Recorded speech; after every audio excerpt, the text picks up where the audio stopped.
let me start by introducing Dr. Uche Igwe, who is joining us online. He's a visiting fellow, Firoz Laji Institute of Africa, London School of Economics and Political Science. Dr. Igwe, good to see you, and thank you for joining us from Port Harcourt. Kelvin Emmanuel is the Chief Executive Officer at Dairy Hills. He joins me here in the studio. He's to my immediate left, as well as Taopheek Babayeju, who is the Chief Executive Officer at iCentra Consulting. Welcome to you, gentlemen. Good morning. Good morning. Good morning, Taopheek. Good morning, Kelvin. Good morning to you, Dr. Igwe. Let's get started. We have a lot to chew. I guess you all must have listened to the introductions that I made earlier, talking about the updates, what we've seen in the last 2 days. And we're discussing here the business of governance, even taking a look at President Tinubu's policies as well as the cabinet and all of that. But let me get your own view very quickly. Can a president be doing all of this without a cabinet? Because it seems since May 29, he's been announcing one announcement after the other, one announcement after the other. And what we've seen in the last few days now, especially with what Ajuri announced yesterday, seems that the president is saying, okay, no subsidy, no fuel rise for now. That should be a form of subsidy coming in, because if there's no fuel rise and you have a deregulated market, like what Kenya said on Monday, Kenya said, come on guys, we are also holding prices, we are going to reinstate subsidies, and we are taking the money from the Petroleum Development Fund to augment. So let me have your own views very quickly, then I'll go around Taopheek as well as Dr. Igwe. To be honest with you, out of the 44 people or 45 that were confirmed, I've identified only 12 that I think are round pegs in round holes. The remaining are political appointments. And I would be disappointed that 78 days in, Mr. President is still yet to swear in his cabinet. I expected that he would have been strong to fight off his political party, to compensate party leaders in different states, and instead ask them to nominate candidates who meet up certain criteria of being technocrats. Because the kind of problems that you have in Nigeria, it requires a lot of heavy lifting. As per what the presidential spokesman said, I don't think the government has a plan of reintroducing subsidy. I think that NMDPRA has a task before it to, in sections 206(2) of the Petroleum Industry Act of 2021, there is a clause called Regulation of Transfer Pricing that prevents marketers from taking advantage of the pricing framework. I think that's what they were referring to when they said there are inefficiencies in the system in midstream and downstream sector. Okay, Kelvin, I'll come back to that. We'll come back to that regarding this conversation, and I'll just oppose it to the rising global fuel prices, which I don't, anyway, we'll come back to that. Taopheek, what's your own view? 78 days after, can a president be taking all of these hardcore decisions without the Federal Executive Council advising, coming out with their own ideas? Thank you very much, Nancy, and thank you for having me here again. After a very long time. So it's a difficult one. We're in a difficult situation as a nation at the moment. You mentioned something. The environment is very VUCA right now. Globally, we are witnessing a lot of economic upturn or downturn, as you may call it, and you see that these are very trying period for Nigeria. Of course, the president has more or less hit the ground running, trying to remove some stumbling blocks that are hindering economic development. However, I'm not very happy that almost 3 months into 70-something days into the life of the government, we still haven't gotten a cabinet, because all the heavy lifting that needs to be done right now needs to be done by several ministries and departments and agencies of government. However, it is what it is, okay? We've been in a situation where it took about 6 months to get cabinet. So are you justifying? No, I'm not justifying. I'm just saying this is where we are at the moment, right? That Buhari took 6 months to. I'm not justifying. It's a bad example. So perhaps that's why even a Tinubu's administration will not I see expect, as bad. I expected better from President Tinubu to have done. However, there are a lot of political considerations going on. You know that Tinubu came in on a platform of party, right? And there has to be a balance, even in appointments. Now, if you were to be in another situation where the legislation did not stipulate that we should have ministers from every every state of the government, every state of Nigeria. It would have been easier for me to just appoint. But why do you have a president when you cannot amend the federal character principle of 2.7% from each state, including the FCT? Hold Okay, on. just Hold on. him. It's Yeah. not an argument, right? So the Constitution stipulates that you must have at least one person from each state. So you need to clinically look for all of these guys, right? So where we are at the moment, it is not a tidy arrangement for you to start looking for 36 people when we have 28 ministries. That's the last count. During Obasanjo, we had 27. Okay, and if it were to be, you are not constrained by the legislation that you must find one person from each state. I'm sure Tinubu will have hit the ground running with his team. Okay, not largely from Lagos, but he knows how to connect people and get people to get the job done. Okay. However, where we are right now, it is disappointing, but we have the ministers list. They are going to be inaugurated very soon, and we hope that they'll take the appointments and run with it. Okay. Dr. Igwe, you've been listening to us here in the studio. What does hit the ground running, which we've heard even after the elections? And President Tinubu did say, don't pity me, I asked for this job. Almost over 70 days after, we are still looking for the swearing in of the ministers with all these economic policies hitting Nigerians left, right, and center. What is your own view? I think it's unhelpful sugarcoating the situation. Nigerians are disappointed because it's taken a long time. And after so much time, what we are seeing is a recycling of politicians, for want of a better word. If you look at the list, you will see so many state governors, and they have a right to aspire. But if the president wants to look into his political party, I am certain that there are other people who he can find in all the states.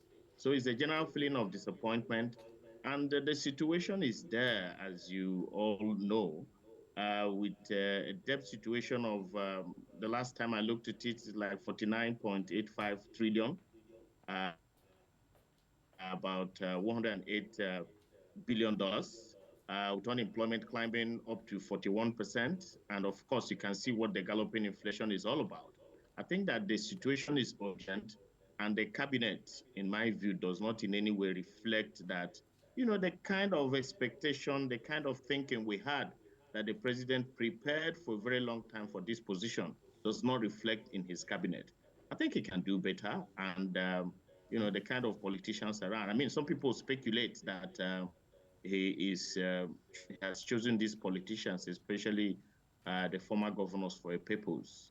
But again, that purpose, I think, is not consistent with the expectation of very many Nigerians who think with the sudden, and I say sudden in capital letters, removal of the fuel subsidy and the consequent inflation, I think that the president would have looked around within the states, within his political party, and beyond, as you can see from the cabinet, to bring much more competent people, fresh hands, who can support him at this time. So it's taken a very long time, and I'm not certain that many Nigerians are satisfied with the choices he made. But it is fingers crossed at the moment, if you ask me. Okay, so it's like 2 against 1 here for Dr. Igwe as well as Kelvin against Taopheek here. But let me come back to Kelvin. From what we've seen in the last few months, at least in the last 2 months, coming from this administration, do you think that there's strategic thinking going on from Mr. Tinubu, from Mr. President, not having a cabinet?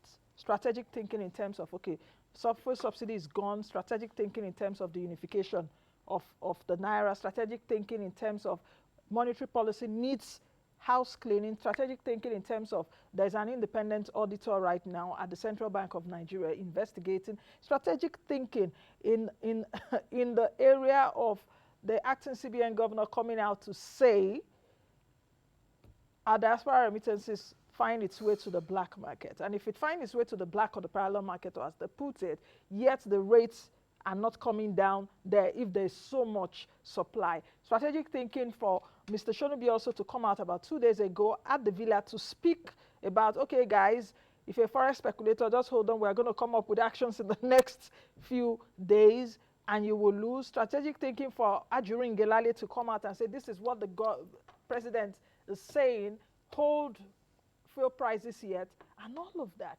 without the cabinet. Well, I'll tell you this. Strategic thinking of all of this that we've seen.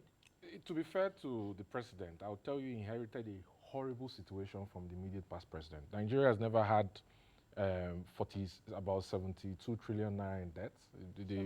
Dr. Igwe didn't add ways and means. Yes. That was securitized. And I'll also be fair to Mr. President that he's more communicative to Nigerians than his predecessor. He inherited a horrible situation. He was between a rock and a hard place. Horrible situation from the same party. When he was also the national leader of that party. When he took, he installed at least the alliances, which he chaired. He said he asked for the job, so he has to take the blame for President Buhari. Okay. He asked for the job. He said it. He said that there are no excuses. He has to take the blame. So, first of all, I think the decision to devalue the naira and attempt to unify the exchange rate was a masterstroke. Decision to thereafter set up non-deliverable forwards at the CBN that shows now, post-audit, that there's $6.8 billion in forwards that are yet to be settled. Which is the reason why FPIs and FDIs have stayed coming to Nigeria for now, right? Decision to deregulate the PMS pricing framework in line with sections 2051 of the CM. That's what I'm asking, Kelvin. All those decisions, without the cabinet, without a Minister of Petroleum Resources, without even a central bank governor without a finance minister. Petroleum Resources yes. typically goes to an oil-producing state, not a marginal state, a major oil-producing state. I've looked at the list of the nominees that were confirmed by the Senate. I've looked at the list of the nominees that came from the oil-producing state, and I cannot see anybody that is a technocrat that can assume that position of Minister of Petroleum, considering the assignments that the coming Minister of Petroleum has. Number one, he has to navigate OPEC quota. He has to navigate volatile oil prices. He has to navigate setting up a gas framework. NLNG is complaining.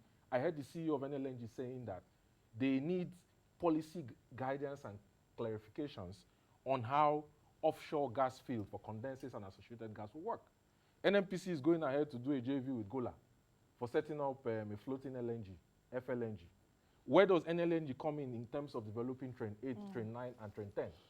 You need to set up policy framework for the regulation of gas prices, building high transmission pipes, building export pipelines. TSGP is on hold because of So is it President Tinubu that will be doing all of this? It is Minister of Petroleum Resources. So who is going to assume the position that understands oil and gas? I am disappointed that Mr. President is going to nominate somebody to be Minister of Petroleum Resources that does not have industry background and knows nothing about oil and gas. Should he take the job like his predecessor? He shouldn't, because he doesn't have the gravitas, neither does he have the strength to go about executing the role of a Minister of Petroleum Resources. Okay. Taopheek, what should be the focus of this cabinet? Because even as we're expecting, and a lot of people have showed dissatisfaction and discontent in the sense that, Mr. President, your cabinet is supposed to have, I actually said it at the time on the show that I'm actually even still astonished that there is no cabinet as at this time, because I expected, the way I watched Mr. President, and not even only him during the campaign, the three major candidates seemed to be that they will hit the ground running, that they understood the issues. But coming in now into that villa seems like it's different, or whatever it is that happens to them there. There was a time they said there are witches and wizards in that villa. But what I'm trying to ask you now is, what should now be the focus of this incoming cabinet, bearing in mind that we have a lot of issues at hand? The business of governance, has it been set rolling? Okay, thank you very much again, Nancy. There's always a difference between the reality and the projected. So anybody can sit outside government or any organization to say, hey, I want to do A, B, and C, and have strategic objectives, plans, and whatever you want to do to change the lot of the people. But when you get in, the realities are different. And I think, to be honest with you, President Tinubu has been a state governor, but Lagos is not Nigeria, or Nigeria is not Lagos. Okay, he's seen a different reality, and everybody that has been on that seat since 1999 has seen different realities. And I'm sure the reality is facing the president in the phase right now. And we need, is a transition phase. Now, one thing I like about Tinubu is that he's not complaining about what happened in the last 8 years. Even though it's the same party, of course, they need to balance, the optics. But a lot has happened, that a lot of rot has happened in the last 8 years, which Kelvin can actually, has also alluded to. But a lot needs to be done. If I am to advise President Tinubu right now, we need to unlock different opportunities in Nigeria right now. Now, we need to unlock the power of data in Nigeria, because for the last 2 months, I've seen policy somersault because there's no data to work with. So how are we doing projection? We need to unlock the power of our human resources.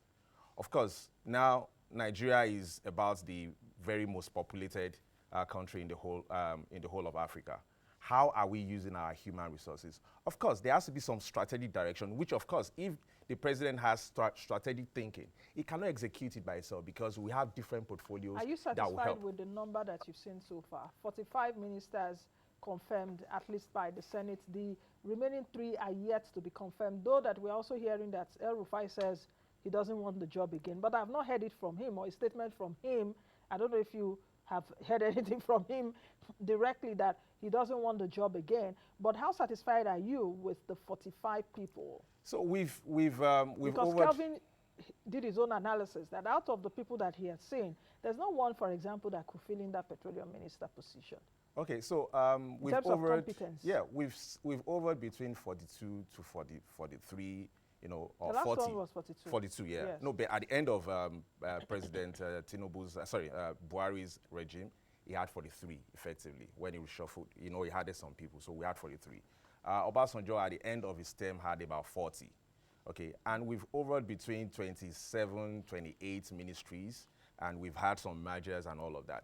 Now, in the wisdom of, I don't want to preempt Tinubu, but when we look at these guys, even the politicians, the ones that are politicians, they are accomplished in their own ways.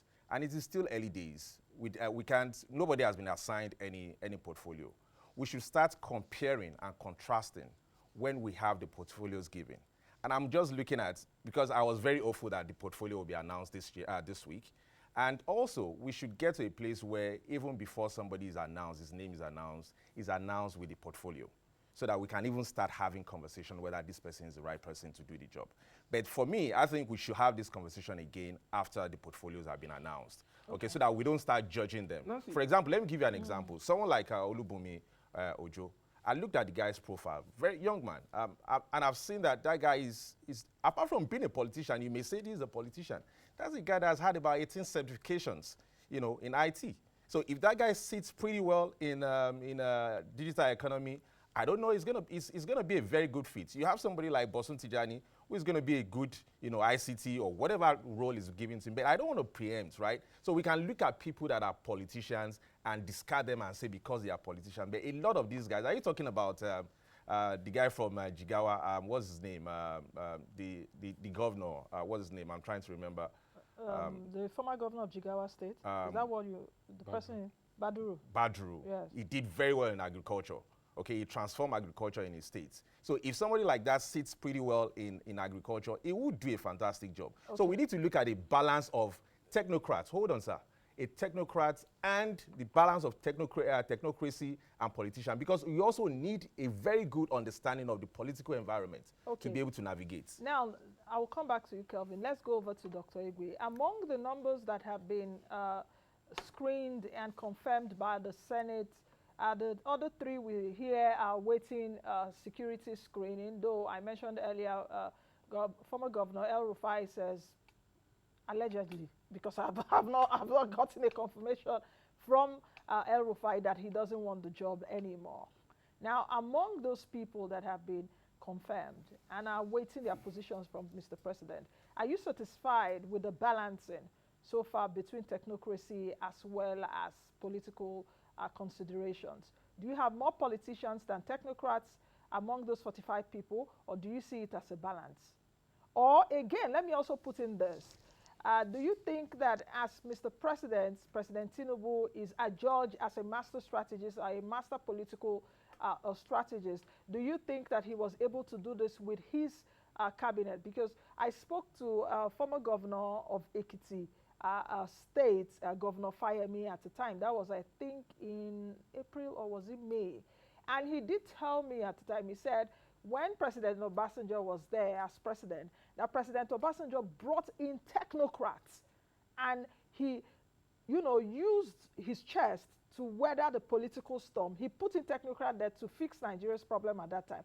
And he had the political face. So he gave his team the political backing. Are you seeing that with this president? Well, unfortunately, I do not see the strategy that many people talk about. And I also think that even in the political considerations, there are feelers that very many people who even worked for the president in some of the states, they were not sufficiently reflected.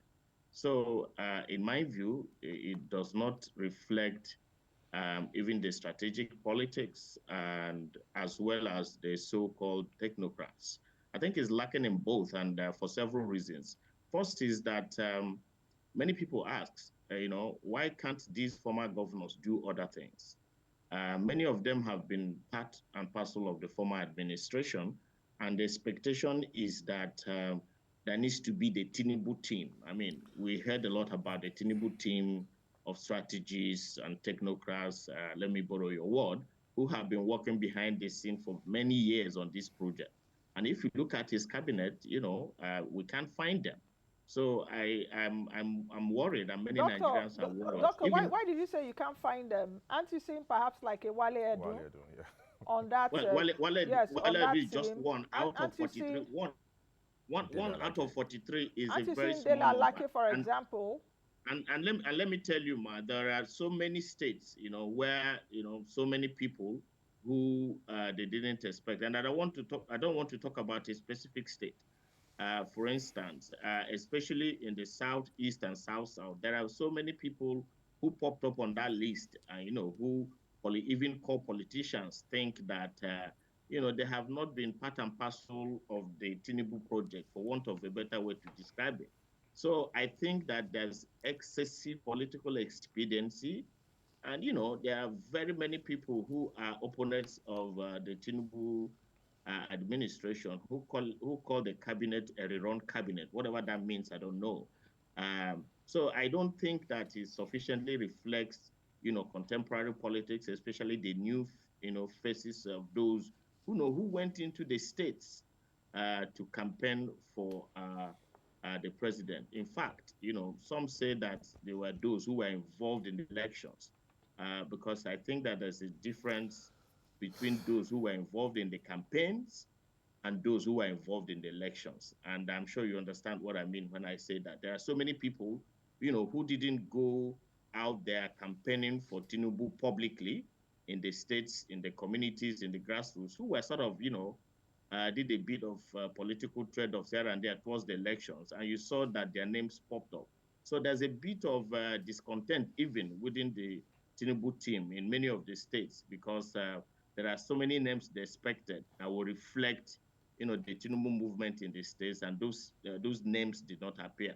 So in terms of political expediency, that is also it raises some questions. Again, when you talk about technocrats, again, people speak about the word technocrat very generally, very knowledgeable people and all of that. With the kind of urgency of the situation, capital of, I can't say this, I can repeat this over and over again, Nigeria, global capital of poverty, with all this whole fuel subsidy, unemployment soaring. The Niger Delta, for instance, Niger Delta is a place where, with all the climate change, energy transition, divestment, and I agree with my colleague who spoke earlier, we need to get people who are knowledgeable on the subject, who have stakeholder buy-in, and all of that, who should come in. And, I think that there's also issues of, both legitimacy and trust. Recall that this was a fairly divisive campaign. This was a well-contested elections. There were fragmentations here and there. So I think that, the President Tinubu would have thrown up a cabinet that will build trust, both within the political party and across the nation. And, it is very disappointing, for want of a better description, to see that some of those things do not reflect. Okay. It makes many people think that, he does not, get the pulse on the street as we all expected. We felt that as a master strategist, as someone who has been in the arena for a while, he should have gotten the pulse of the street, and this would have reflected in his cabinet. Okay. And I can tell you this hasn't happened. Kelvin? How did former Governor Matawalle cross security clearance and El-Rufai did not cross security clearance, considering the EFCC has a 70 billion naira indictment on him? Go back to OBJ's time. OBJ brought Ezekwesili, worked on education, solid minerals. He brought Okonjo Iweala. She renegotiated with the Paris Club to write off $18 billion for Nigeria. That set Nigeria back on track and brought Fitch and Moody's back to rating Nigeria. He brought Soludo, that recapitalized Nigerian banks from 89 to 25, increased their recapitalization, their gearing ratio, and drafted the new CBN Act that we're using today that is due for another amendment. He brought Frank Nweke Jr., he brought Nasser El-Rufai. Nasser El-Rufai was DG BPE before he was Minister of FCT. Nasser El-Rufai is the best minister FCT has ever had. He was DG of BPE and he supervised the privatization of Nitel to the telecom industry we have today, that contributes 14.1% to Nigeria's GDP, and that has grown banking and fintech in Nigeria. Come back to 2023. What do we have? Look, there are 3 ministries or 3 areas that are going to be central for whatever Tinubu achieves. Yes, which ministries are critical? CBN, who gets the position of CBN after the acting CBN governor goes. Okay. Who gets the position of Minister of Finance? Wale Edun is a good pick. Is a round peg in a round hole. But then who gets the Minister of Petroleum Resources? Because you need revenues. You need to raise your revenue to GDP ratio, both for your tax and non-tax, from 7.9%. How about trade and investment? Trade and investment is very important. Yes, Thank you very much for adding it. Exports, yes, trade policy, because you need to revamp investment. We're talking of FPI or FDIs. Right? Yes. Exactly. I'm really saddened that GSK, whenever I think about it, that GSK wants to leave. GSK, that actually has been on for a Yes, while. I know, because of foreign exchange for many Not years. Just foreign exchange. They had problem with their product line and competition. But do you know where I'm going to? Apart from GSK, there are also other companies in Nigeria that have been suffering in the last 4, 5, 6, 7, 8 years. Well, this is why I said that President Tinubu has to take the blame for his predecessor. Because, so that is why it's critical, a minister of trade and investment, for example. So you need to raise your revenue to GDP ratio, both for tax and non-tax. And look, every 1% you add to that revenue to GDP ratio is going to add $4.4 billion.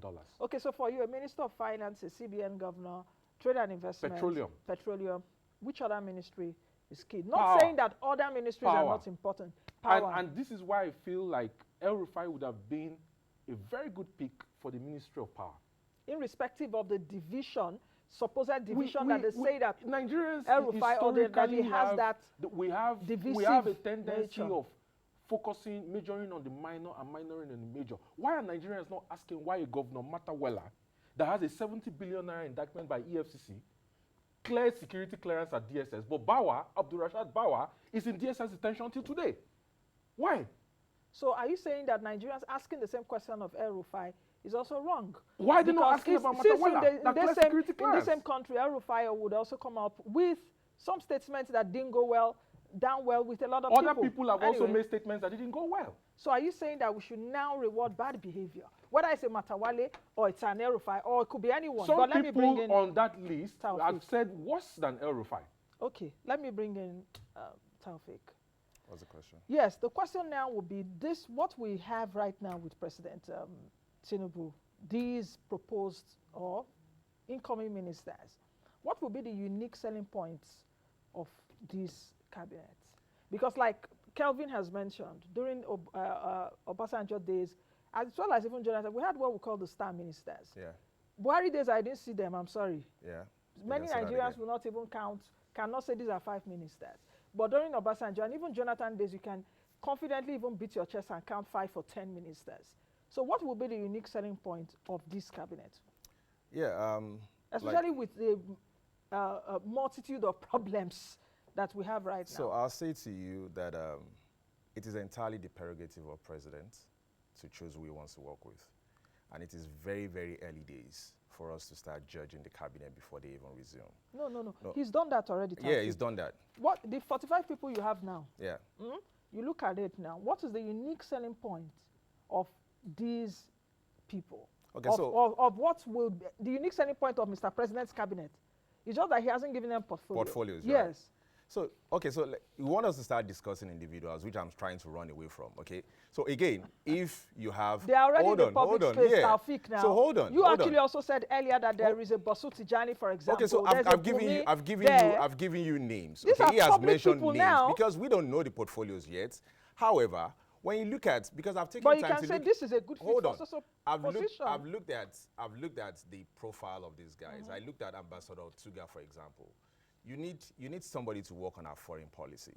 And for a career ambassador like Tuga, who is actually very experienced, we've had ambassadors, so we've had people they do not have goodwill in the international community becoming foreign affairs ministry. And when they go to talk about Nigeria in the international community, they're having conversations that are not related to trade. Like I said to you, a state is a trade. Okay, it's a trading entity and it's a business. So we need to start looking at who becomes our trade and investment minister. You see somebody like, what's his name? Adelabu, for example. Adebayo Adelabu. Former Deputy Governor of Central Deputy Bank. Governor of Central Bank. That's an astute professional. If somebody like that stays in the trade and investment, you're sure that you're going to have some credible conversations happening in the area of trade and investment. But like I said, this cabinet has not been fully formed. We just have names. We don't know who's going to take out, who's going to take what.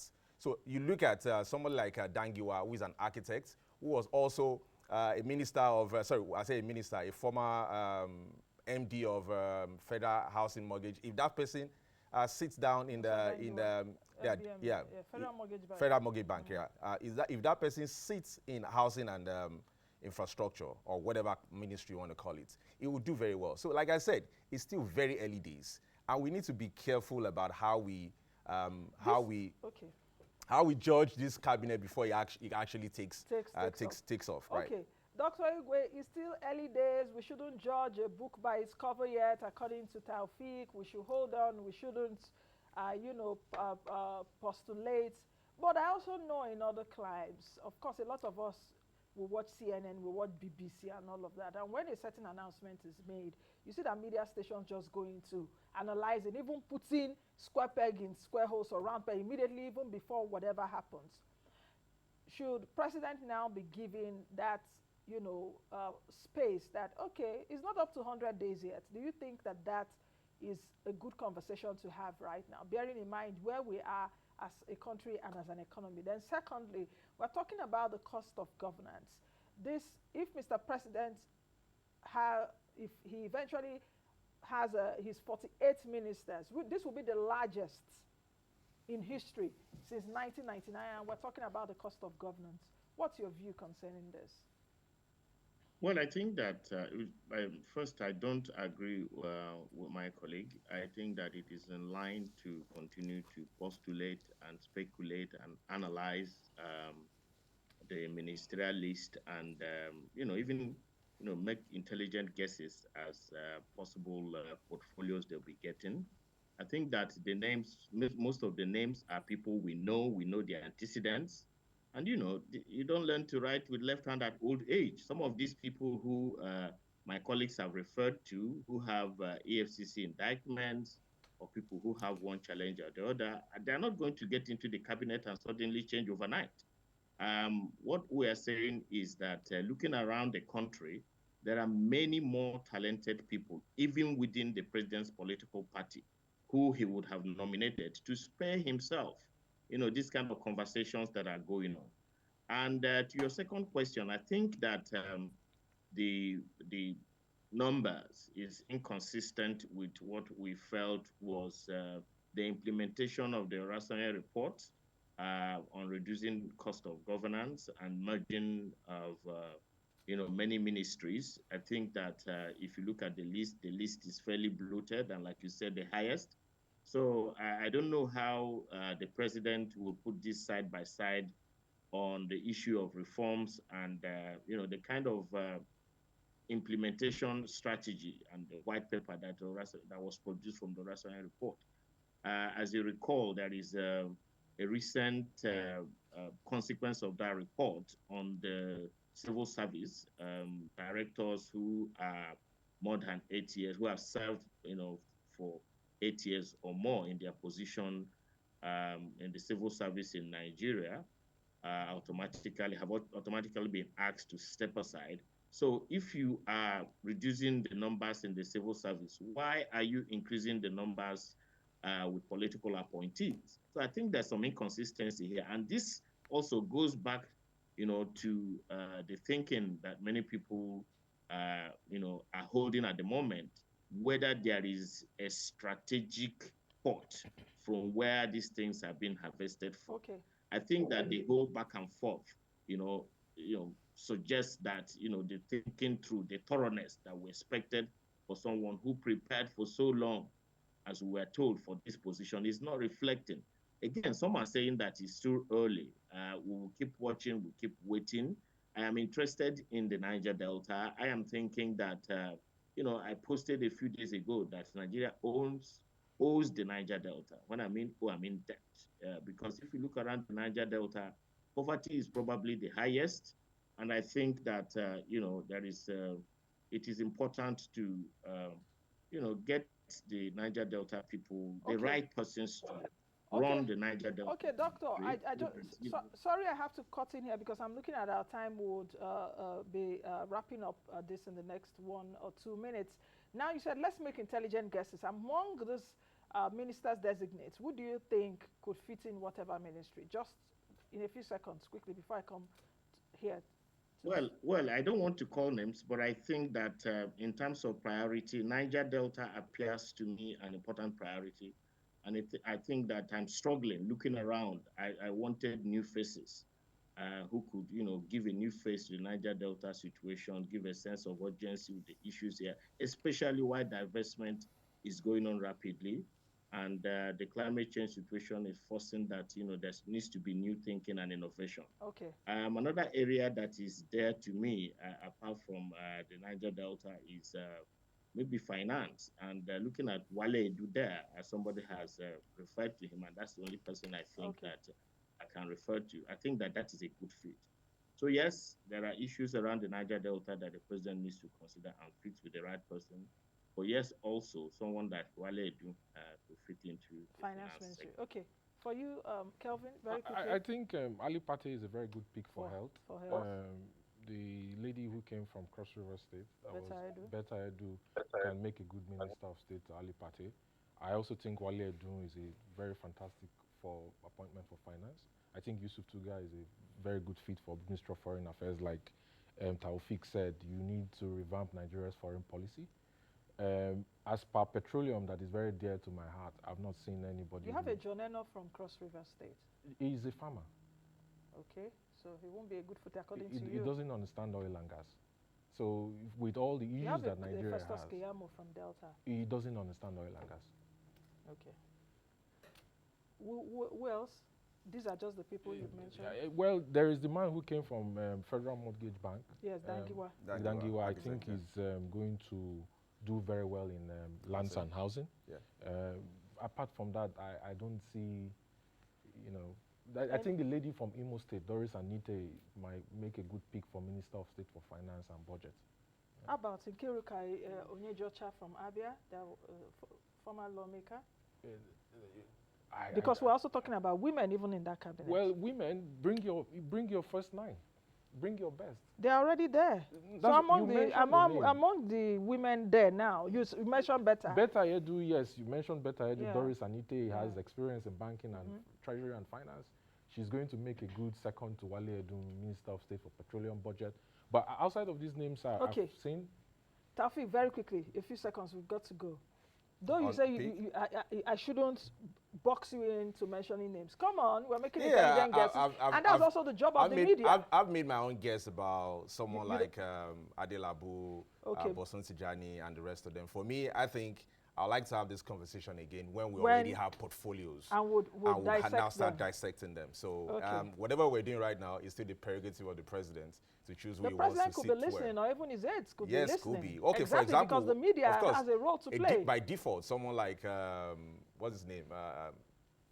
Data Lake Yes. is very fit for information and culture if they don't change the nomenclature of that portfolio. So again, we're going to see a lot of nomenclature changing because now that we Merging have of ministries merging or I don't breaking see- down? maybe breaking down because we have 48 people right now. So give or take, split 48 or 47 by half.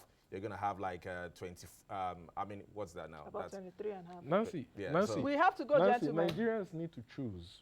Do you want federal character or do you want performance? Competence. Okay. That would be another conversation when the president gives them position. Thank you very much, gentlemen, for coming on the show. Thank you. I've been speaking with Dr. Uche Igwe, visiting fellow, Firoz Laji Institute of Africa London School of Economics and Political Science. Doctor, thank you for joining us today. Kelvin Emmanuel, the Chief Executive of Dairy Hills, as well as Taopheek Babayeju, Chief Executive Officer at iCentra Consulting. We'll have this conversation again when the cabinet is complete with positions and those, the men and women that will occupy. But like I mentioned, it's the job of the media to keep the government on its toes, and that's what I've tried to do this morning. Mr. President, you are too slow. You are very, very slow, yes. Very, very slow in doing all of this. I, for one, did not expect that we will not have ministers by now, since you said you're going to hit the ground running. But I wish you all well. Be the best you can be and be the change that you want to see. I am Nancy Naja. I'll see you all again